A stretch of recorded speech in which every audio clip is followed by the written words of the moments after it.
প্রবাসী মানে শুধু টাকা পাঠানো নয়, প্রবাসী মানে এক অব্যক্ত ভালোবাসা, এক আজীবনের অভিমান। সে চলে গিয়েছিল দূরে, হয়তো সৌদি, দুবাই, মালয়েশিয়া বা ইউরোপের কোনো নিঃসঙ্গ শহরে চলে গিয়েছিল বলে এই শহরের কারোর জীবনে অভাব থাকলো না। কিন্তু তার নিজের জীবনে থেকেই গেল অভাব, আপনজনের সান্নিধ্য, একটু বুঝে নেওয়া ভালোবাসা, আর সবচেয়ে বড় অভাব সে নিজে কেমন আছে তা জানার কেউ নেই। প্রতিদিন কষ্ট করে সে টাকা পাঠায়, মা বাবা ওষুধ কিনে, স্কুলে সন্তান যায়, বোনের বিয়ে হয়, বাড়ির ভাঙা চালও ঠিক হয়। তবু কোনোদিন কেউ বলেনি তুই কেমন আছিস, তুই কি কাঁদিস কখনো?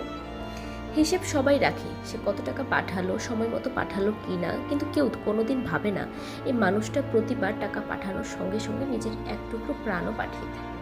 ঈদের দিন ওরা ছবি তোলে সবাই একসাথে, সে ছবি দেখে হাসে, তারপর নিঃশব্দে ফোনটা উল্টো করে রেখে দেয়।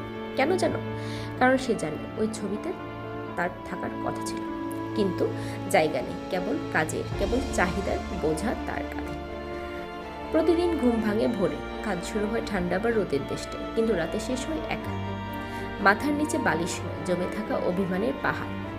এই পৃথিবী শুধু বলে প্রবাসীরা দেশের অর্থনীতির মূল চালিকা শক্তি, কিন্তু তারা বুঝতে চায় না এই শক্তিটাকে গড়ে তুলতে গিয়ে একজন মানুষ কতটা দুর্বল হয়ে পড়ে একাকিত্বে। সে বাবা হতে পারে যে সন্তানের প্রথম হাঁটা দেখতে পায় না, সে ছেলে হতে পারে যে মায়ের কবর জিয়ারত করতে পারে না, সে স্বামী হতে পারে যে স্ত্রীর চোখের কান্না মোছার সুযোগ পায় না। তবু সে বেঁচে থাকে শুধু তাদের মুখে হাসির জন্য। এই বেঁচে থাকা, এই যুদ্ধ কেউ দেখে না, এই কষ্ট কাউকে বলা যায় না, কারণ এই কষ্ট বোঝার সময় বা মন সবার থাকে না। তাই সে এখন শুধু টাকা পাঠায়, মন আর পাঠায় না, ভালোবাসা আর জানায় না। কেন জানো? কারণ বারবার বোঝার চেষ্টা না পেয়ে একসময় মানুষ চুপ হয়ে যায়। একজন প্রবাসী টাকা পাঠিয়ে অভিমান জমিয়ে রাখে, তাকে কেউ বোঝে না, তবু সে বোঝে সে না থাকলে অনেক কিছুই থেমে যেত। এই বোঝাটা হয়তো যথেষ্ট, তবু কোথাও না কোথাও সে আজও বলে, আমি শুধু টাকার মেশিন নয়, আমি একজন মানুষ, আমিও ভালোবাসা চাই।